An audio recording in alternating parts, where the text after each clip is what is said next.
Marie-Véronique Pougès, Fabrice Pardou, bonjour. Nous vous recevons pour une chaîne internet qui s'appelle ZELP TV. Nous vous rencontrons, vous et votre activité. Est-ce que vous pouvez vous présenter succinctement? Eh bien, moi c'est donc Marie-Véronique Pougès, je suis comédienne spécialisée dans les arts clownesques et burlesques. Fabrice, il faut que je redise mon nom, mon prénom ou Comme tu veux. Ok.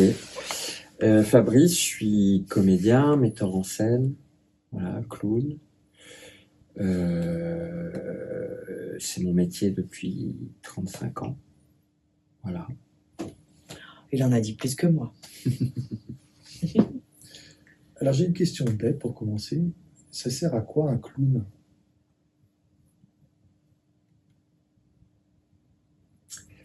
Ça sert à quoi? Alors, ça sert à rien, déjà, parce que, comment dire, je serais plus à l'aise avec le fait que la question, ça serait qu'est-ce que ça produit, qu'est-ce que ça fait un clown, parce qu'on se sert d'un objet et un clown, on se sert pas d'un être humain, donc c'est une créature qui est assez proche de nous, quoi. Et à quoi ça sert déjà? À faire rire, peut-être. Oui, à faire Déjà. rire. J'ai envie de rebondir sur ça sert à rien, mais ça fait beaucoup. Ça fait beaucoup d'effets.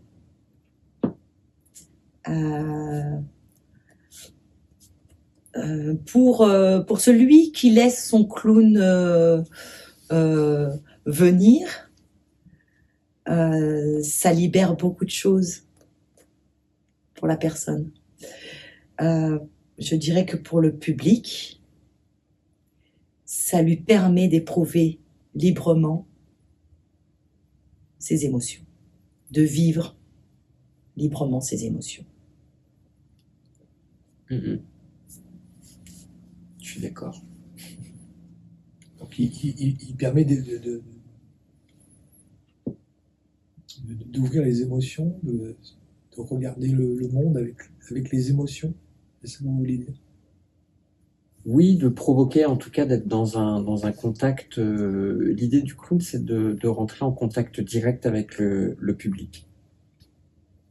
En partie. Au théâtre, on a le quatrième mur invisible. Donc généralement, on regarde vers le public, mais on va pas chercher le regard du public. Le clown, lui, il va chercher le regard du public et en plus, il va essayer d'avoir une lecture des gens aussi, de créer un contact, de créer une connexion avec l'intime, avec l'émotion de la personne ou des personnes qu'il y a dans le public. Et en ça, il s'ouvre. En fait, il s'offre totalement il s'offre totalement dans une nudité totale. Et en même temps, il est caché derrière son nez, qui est le plus petit masque du monde, c'est le nez de clown. Donc ça peut paraître assez paradoxal, mais il y a une immense sincérité de la part du comédien dans ce qu'il confie à son clown. Une immense sincérité. Et donc à cet endroit-là, il y a une mise à nu, mais en même temps, on est derrière un masque. Donc c'est assez troublant, quoi. D'accord. Ajouter quelque chose? Non. Non. Mais alors, moi j'ai une question, mais qu'est-ce qui vous a motivé à devenir clown, du coup? Alors, moi, je fais du théâtre depuis que j'ai 9 ans, théâtre amateur. Et il y a 40 ans, j'ai décidé d'en faire mon métier, d'être comédienne.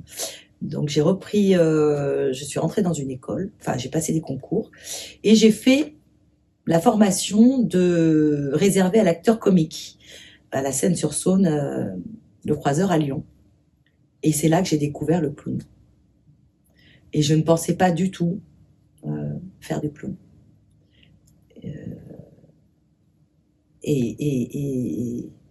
Et voilà. Et en fait, je fais du clown. Il est venu à moi, en fait, vraiment. Je ne connaissais pas du tout l'univers du clown avant. Et cette formation m'a fait énormément de bien dans mon jeu de comédienne. Fabrice? Alors moi, c'était à l'époque où j'étais sur Paris. Il y avait une copine qui était sur un stage de clown avec Vincent Rouche et Anne Cornu. Et il y avait une sortie de stage, une sortie de stage où ils invitaient des personnes à venir voir les clowns, en tout cas les clowns en devenir, quoi, qu'ils étaient. Donc j'y suis allé et ça m'a vraiment scotché, quoi. Ça m'a vraiment touché, ému. Et j'ai senti, comme disait Marie tout à l'heure, cette liberté dans laquelle on peut être avec le clown. C'est-à-dire que le clown, on l'autorise à tout dire. Il peut tout dire et tout faire. Absolument tout. Donc, je me suis dit, bon, il va falloir que je fasse une formation. Et en tout cas, un stage déjà. Et il y avait un stage qui était proposé avec la même personne sur 1 mois et demi. Et là, j'ai plongé là-dedans et voilà. Et ça m'a beaucoup appris sur ma liberté de jeu aussi pour le théâtre, enfin pour tout le reste, et aussi dans la vie de tous les jours, et aussi c'est quand la créature commence à quand le clown commence à venir. Alors j'aime pas dire mon clown, mais ça m'est très personnel. C'est parce que parce qu'il y a le côté mon, le fait de posséder quelque chose. Et je pense qu'à partir du moment où on possède quelque chose, on la tue. Et en fait, le clown, effectivement, il surgit. Il y a un clown qui surgit à travers nous. Est-ce que c'est lui qui est à notre service ou est-ce que c'est moi qui suis au service du clown? Ça, c'est une grande question. J'en sais rien. Je pense quand tu posais la question à quoi ça sert, je pense qu'il se sert autant de moi que je me sers de lui en fait quelque part.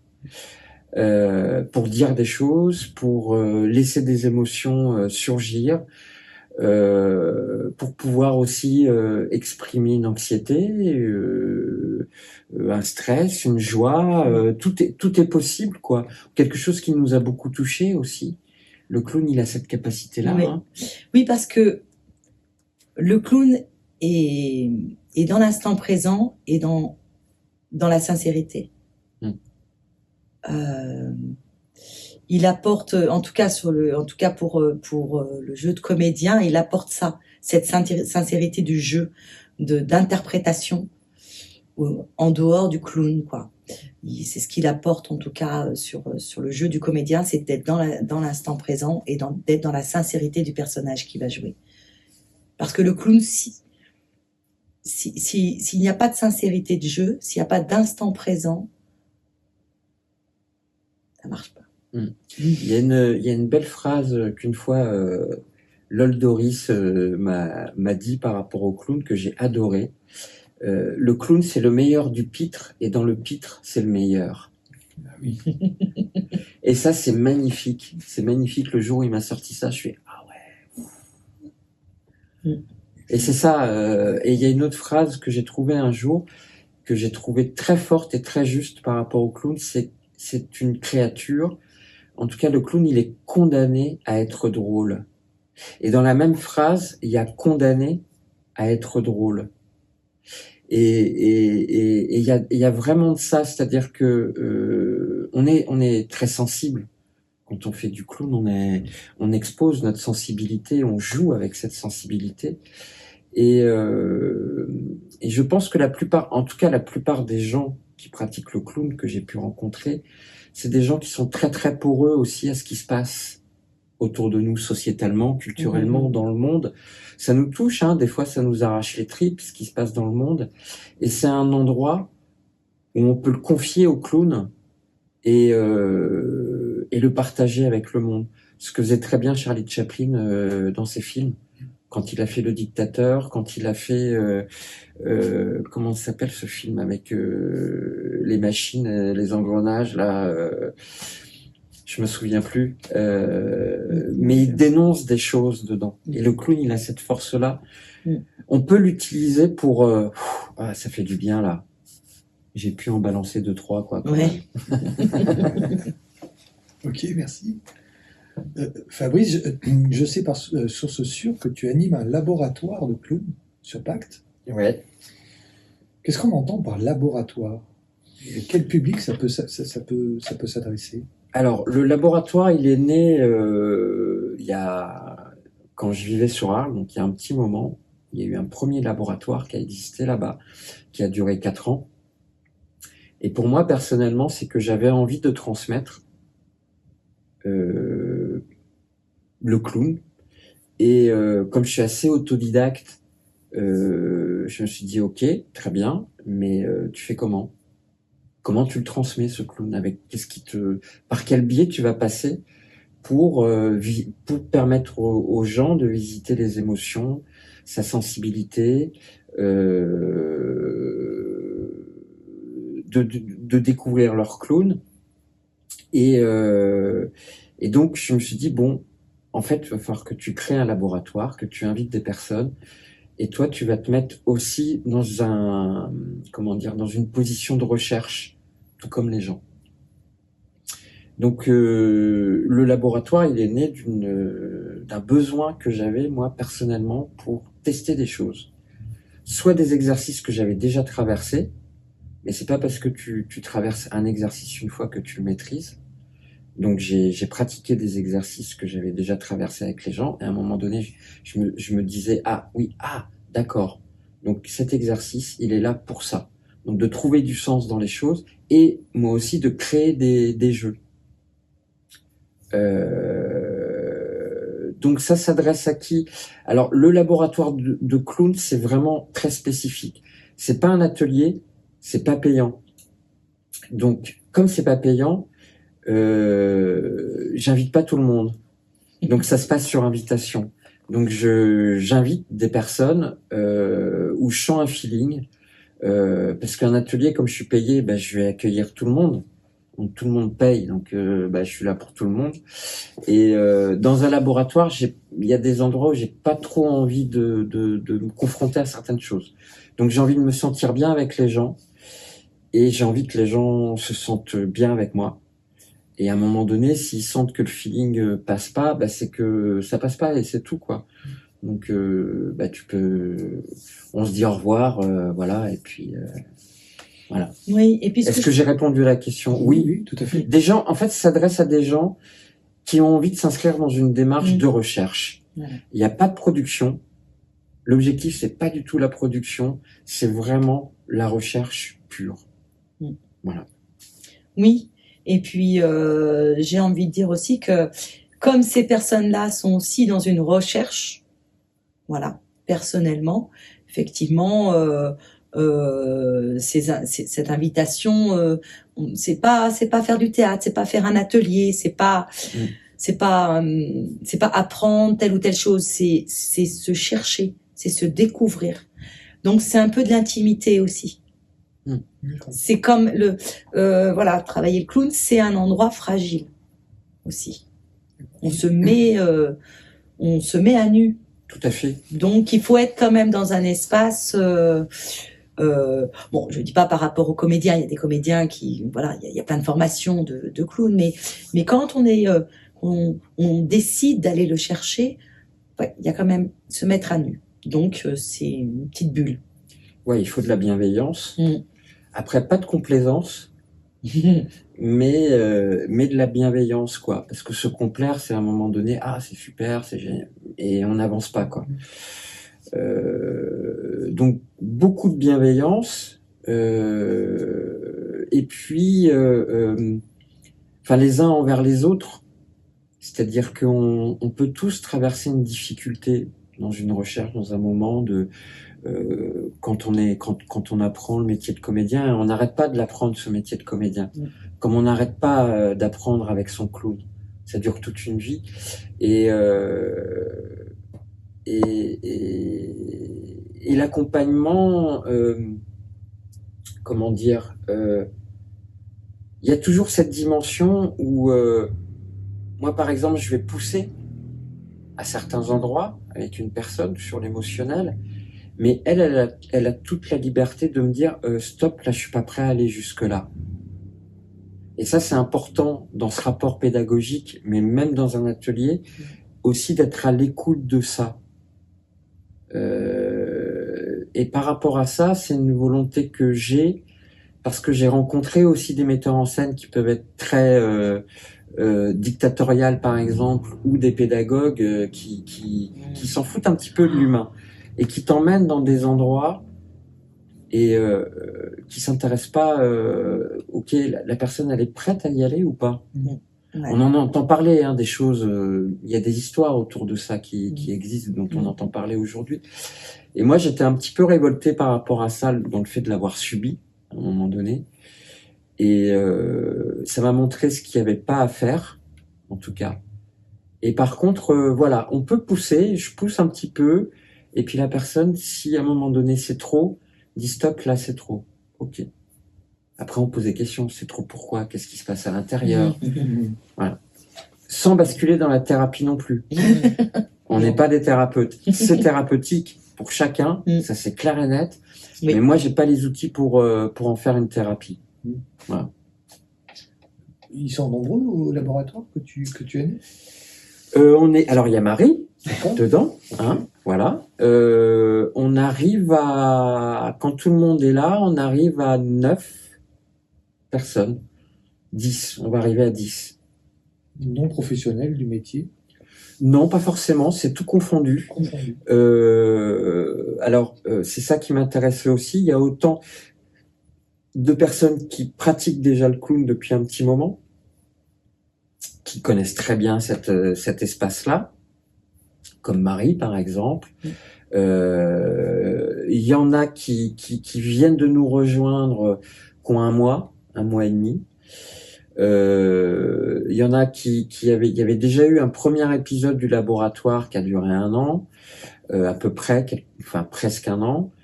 Il y a eu une petite pause entre, donc il y avait des personnes qui étaient déjà là à ce moment-là et qui reviennent, donc ils en sont à leur 2e année et demie. Et moi j'aime bien tout ce mélange-là, parce qu'en fait la personne qui pratique depuis un petit moment, dans le fait de voir des personnes qui sont novices, elle se revoit, elle, traverser les étapes. On en parlait tout à l'heure. Ça, ah ouais, d'accord. Ah oui, c'est vrai que je suis passé par là et tout ça. Et on revisite aussi les étapes. C'est toujours intéressant de revisiter. J'en suis où par rapport à cet endroit-là il y a 10 ans. Et là, voilà, je trouve ça intéressant en tout cas de tout le temps revenir. Parce que ne pas rester sur ses acquis, est-ce que là, je suis encore juste?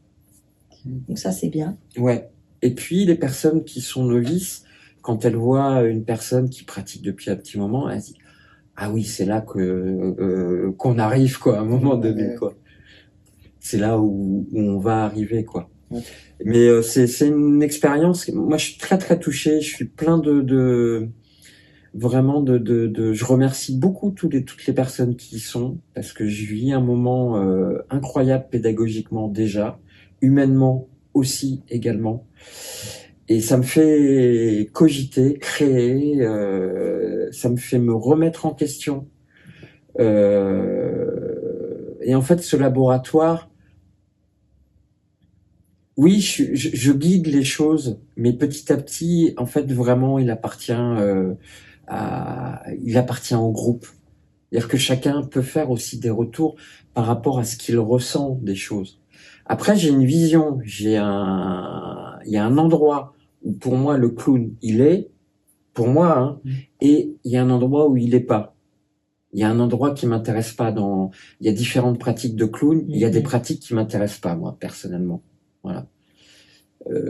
Et en tout cas, là, on est dans un endroit où on travaille beaucoup avec notre intériorité. Voilà. Ok, merci. Marie-Véronique, tu es aussi metteur en scène pour une troupe de théâtre. Est-ce que tu peux nous en dire un peu plus? Alors oui, je suis aussi metteuse en scène pour la troupe de théâtre de Beaurepaire qui s'appelle Heureux Hasard. Eh bien, c'était ma première année, l'année dernière, où en tout cas, sur la mise en scène à partir d'un texte. Et donc, c'était la pièce Toc Toc de Laurent Baffy, qui a eu un super succès au mois de novembre. Mais j'ai été aussi avec la troupe du Centre social de Saint-Romain-de-Surieux. Il y a une troupe de théâtre amateur depuis très très longtemps, et ça fait 3 ans que j'interviens dans cette troupe où on travaille essentiellement l'improvisation. Et depuis peu, puisque j'étais sur la mise en scène de la troupe de Beaurepaire, Fabrice me remplace sur Saint-Romain-de-Surieux. On est complémentaires, en fait. Et oui, complémentaires. Oui, complémentaire. Voilà, tout à fait. Et donc voilà, donc la troupe Heureux Hasard, qui va d'ailleurs rejouer sa pièce une dernière fois le 8 février à Pacte. C'est bien. Avant et après, on se lancera sur une nouvelle pièce de théâtre pour novembre. D'accord, ça fait beaucoup de projets. Et du coup, ma question, c'est sur combien de projets vous travaillez actuellement? J'entends par là peut-être des projets en cours de réflexion, des projets en cours de se réaliser ou des projets à venir. Et quelles sont les dates à ne pas manquer? Donc une, tu nous as dit, en février. Le 8 février, Voilà. à Pacte. Okay. Je vais commencer? Ouais. Oui. Oui, vas-y. Alors, je travaille, donc je continue en tant que metteuse en scène à la troupe de Heureux Hasard. Je suis en train de mettre en place avec Camille Moher un stage pour enfants pour les vacances de février à Pacte. C'est un stage de théâtre et danse. J'aime beaucoup associer la danse, le mouvement. Le travail de Camille, en tout cas, j'aime beaucoup parce qu'elle ne travaille pas la danse avec de la rythmique ou quoi que ce soit. Elle part du corps, de comment je redécouvre mon corps et l'amener à être disponible pour le jeu du comédien. C'est pour ça que j'aime beaucoup cette association stage théâtre et danse. Pour les enfants, j'ai pendant 5 ans donné des ateliers à la MJC d'Oulin. Aujourd'hui, moi j'habite à Beaurepaire et je voudrais vraiment redévelopper les ateliers pour les enfants de théâtre. Voilà, j'ai découvert le théâtre à 12 ans sur Beaurepaire. Et là, voilà, aujourd'hui, je voudrais mettre mon savoir disponible en milieu rural. Donc voilà, donc il y a le stage en février, il y a la pièce de théâtre qui se joue le 8 février, mais on va en préparer une autre. Des projets stage sur Rieux, LMJC d'Erieux, et un projet qui va arriver cet été, mais pour l'instant, voilà, de création sur Saint-Rambert-d'Albon, dans une cité auprès des jeunes et des habitants de cette cité. Et donc là, pour l'instant, c'est un peu en stand-by. Voilà. Et sinon, c'est commercialiser, c'est de vendre des spectacles pour la fin d'année, enfin pour l'année. Beaucoup de boulot, quoi. Beaucoup de boulot. Okay. Tu voulais dire quelque chose, Fabrice? Oui, et puis les spectacles de la compagnie. Oui, nous avons Et le projet de solo de clown. Ah que oui, tu veux. mais non, mais parce qu'il y a trop, il y a beaucoup. Oui, effectivement, donc la compagnie s'appelle, notre compagnie s'appelle la compagnie L'Artis. Elle a son siège social à la mairie de Pacte. Et nous avons actuellement 2 spectacles. Un, c'est un duo de clowns qui s'essaye à la magie, chute et pataquès. Et le deuxième spectacle est une comédie musicale contée qui s'appelle Le Trône de Bulboca. Voilà, ce sont donc 2 spectacles que, bien, en essayant de commercialiser, de vendre, voilà. Il est à la vente, donc n'hésitez pas à nous contacter pour des spectacles de Noël, des CE ou tout autre. Oui. Voilà. Et oui, nous partons sur la création de mon solo de clown. Voilà, cette année. Qui, pour l'instant, porte le titre provisoire de Ma vie de chaussette. Rita. Rita Chaussette, ma vie de chaussette. D'accord. Qu'on espère voir quand, finalement? Oh, Ouh, pas tout de suite. Pas tout de suite. oui, non. Non, on sait pas encore. Non, c'est pas. Bah, on s'est fait un petit calendrier, mais on prévoit pour 2026. Quoi. Oui, Vous repasserez nous voir. Juin 2026. juin 2026, ouais. Vous repasserez nous voir pour en parler. Oui. Super. Une question peut-être plus dans l'ordre du sérieux, mais vous êtes tous les 2 producteurs de spectacles. Du coup, quelles sont aujourd'hui les difficultés que vous rencontrez pour vous produire?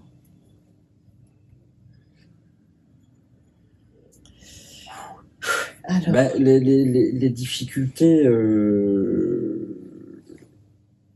elles sont multiples. j'en dirais une déjà. On fait tout. Donc, quand on fait tout, il y a un moment où il y a des endroits où ça marche pas tellement bien. Donc déjà, on n'a pas les moyens, nous, dans la compagnie, de pouvoir avoir une personne, une Chargée de diffusion. une chargée de diffusion, par exemple. C'est ça. On pourrait, mais ça augmenterait le prix du spectacle. Donc déjà, on n'a pas les moyens d'avoir une chargée de diff, donc on le fait nous, en plus de tout le reste. Déjà. Ouais, c'est de toute façon, la difficulté, on la connaît à l'heure actuelle, c'est le nerf de la guerre, c'est quand même l'économie et les finances, les subventions. La culture existe beaucoup par le biais des subventions, donc grâce à l'argent public. Et on voit depuis quelques années, en fait, on a affaire à des coupures budgétaires qui sont quand même assez énormes, qui sont en train de toucher vraiment tout le monde là maintenant, même les institutions. Donc déjà ça, c'est la grande difficulté, c'est toutes ces subventions qui diminuent, quoi, et qui font que la culture va devenir de moins en moins accessible à tout le monde, parce que la subvention, elle permet à ce que quand même les tarifs d'entrée soient moindres et donc plus accessibles aux gens. Et je sais plus, j'ai vu un article il y a pas très longtemps pour une pièce de théâtre où ils annonçaient, voilà, s'il y avait pas les subventions, votre billet vous coûterait 88 €. Personne, il y a plein de gens qui peuvent pas payer 88 € pour aller au théâtre. Donc il y a un vrai souci économique aujourd'hui, quoi, et qui est en train d'effacer petit à petit, ou qui demande vraiment beaucoup de conviction et d'engagement pour continuer à faire de la culture, quoi. Et en plus en milieu rural. Voilà. C'est-à-dire qu'en plus, j'aime à me dire que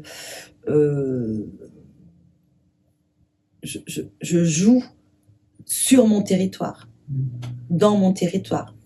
Voilà, qu'on ne soit pas obligé de traverser la France ou aller ailleurs. En tout cas, il y a suffisamment d'endroits pour jouer, mais c'est de plus en plus dur. Donc, bon, on arrive quand même à trouver des solutions, à s'adapter par rapport là, jusqu'à maintenant, par rapport au budget des associations, des structures qui nous accueillent. Mais il est sûr que là, l'avenir n'est pas très prometteur. Une dernière question plus générale, d'après vous, dans la période actuelle, justement, en quoi la culture peut nous aider à aller mieux? L'artiste.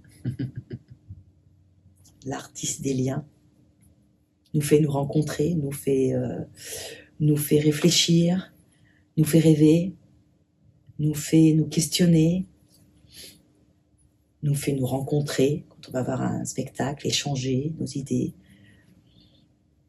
Voilà. En tout cas, voilà ma réponse. Ouais. Je pense qu'aussi c'est un bon moyen pour combattre aussi l'idiotie.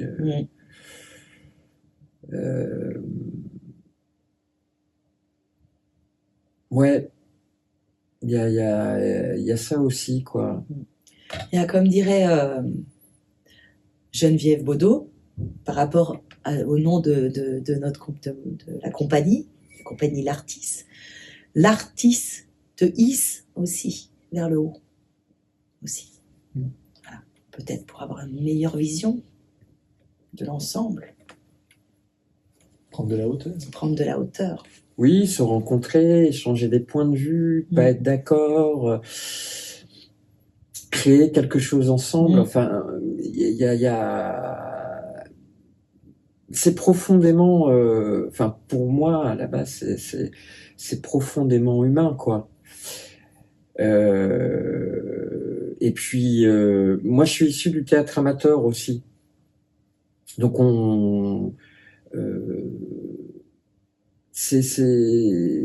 j'aime beaucoup travailler avec des personnes qui ont envie de découvrir tout ça et qui ont envie de s'amuser et qui ont envie d'être sur un plateau de théâtre. Il y a plein de choses qui se passent. Déjà l'amour l'amour des choses, quoi, l'amour avec un grand A, quoi, de faire les choses avec passion, avec amour. De se découvrir. La culture, c'est pourquoi on vit. Et c'est grâce aussi à ça, on est tous porteurs d'une culture. Il n'y a pas une culture, il y a des cultures en plus. Et je sais pas, est-ce qu'aujourd'hui on arriverait à se passer d'écouter de la musique ou regarder des films ou des séries ou d'aller au théâtre, d'aller voir un concert, ça nous fait du bien, ça nous anime. Ça nous anime vraiment, dans le sens que voilà, ça anime notre énergie, ça anime nos émotions, ça anime notre vivant. Mais il y a plein de choses, ça englobe plein de choses, la culture. Beaucoup de choses, quoi.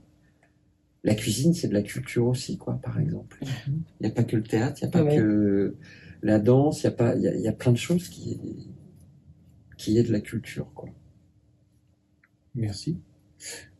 Souhaitez-vous rajouter quelque chose concernant vos activités ou avez-vous un message à faire passer? À qui? Aux personnes qui vous regardent, qui vous écoutent. Alors... je dirais que après, c'est ce qui fait chaud au cœur en ce moment. Après ces périodes de Covid qu'on a connues, qui sont pas si éloignées que ça quand même. C'était hier. Les gens, ils ont mis un petit peu de temps à ressortir. Et là, on sent que ça y est, ça ressort. Ça y est. Ça revient dans les salles, ça revient voir des spectacles. Ça revient, et ça fait du bien. Ça fait du bien que tout ça revienne. C'est une belle résistance par rapport au monde dans lequel on vit aujourd'hui, quoi. Voilà, une belle résistance de vie. Donc continuez. Ouais, moi j'ai envie de dire sortez, rencontrez, observez, prenez le temps de vivre et surtout amusez-vous. Une journée sans rire est une journée perdue. Comment on suit vos actualités et puis comment surtout on peut vous contacter? Alors voilà, on en revient. Alors comment on suit nos activités? Alors on n'a toujours pas de site de la compagnie. Donc on va espérer que cette année on va réussir à le faire, mais bon. Par Facebook. Par Facebook, voilà. Ouais. Compagnie L'Artis, Marie-Véronique Pougès, Fabrice Pardou. Oui, monsieur. Oui, Oui. enfin, ça passe par la Voilà, compagnie ça passe de par la Marie, compagnie. essentiellement. On mettra les liens Voilà. sur la vidéo. J'ai oublié, par rapport à nos spectacles, on a quand même un duo aussi. Aussi, ça, on n'a pas dit. Rita Chaussette et Célestin, deux clowns qui Oui. sont intervenus En rue, en rue ouais, en extérieur. pour les samedis de Saint-Jean-de-Bournay au mois de décembre. Voilà, et donc est né un duo de clowns qui sont disponibles pour tous les événements, qui voilà, Oui. qui prendront en tout cas l'événement en main et apporteront des moments soit de rire, enfin souvent de rire, mais aussi des moments émouvants. Ouais. L'idée, c'est on est sur de l'impro, hein. Voilà. Après, on définit un peu une trame. Mais l'idée motrice, c'est vraiment d'être sur le fait de créer du lien entre les gens. Grâce au clown, quoi. Donc vraiment, on peut s'adapter à toutes sortes d'événements, quoi. Ça peut être un salon du vin, ça peut être un salon, ce qu'on veut, un mariage, un enterrement, je ne sais pas. Moi, je l'ai déjà fait. C'est possible. Moi, je l'ai déjà aussi. vécu. Mais oui, d'utiliser nos clowns pour créer du lien, pour aller rencontrer les gens. Alors, comment ça va aujourd'hui? Ah, ça va pas très bien. Qu'est-ce qu'on pourrait faire pour que ça aille mieux? Voilà. Et de rencontrer sincèrement les gens. Donc, c'est pas de l'animation. On essaye d'y mettre du sens dedans. On lit des poèmes, des fois. Voilà, on essaye de réfléchir à ce contexte reprenez du lien, tiens, intéressez-vous un peu à l'autre, même celui que vous connaissez pas. Voilà. Donc voilà, donc pour l'instant, pour nous contacter, pour connaître un peu nos activités, c'est page Facebook Compagnie L'Artis. Ok, merci. Marie-Véronique Fabrice, merci d'exister sur notre territoire.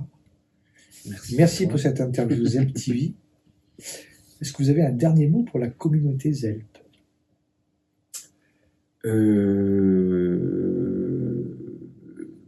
Je ne sais pas. La vie est belle. Voilà. Très bien. Merci. La vie est belle. Merci à toi, David. Merci, David.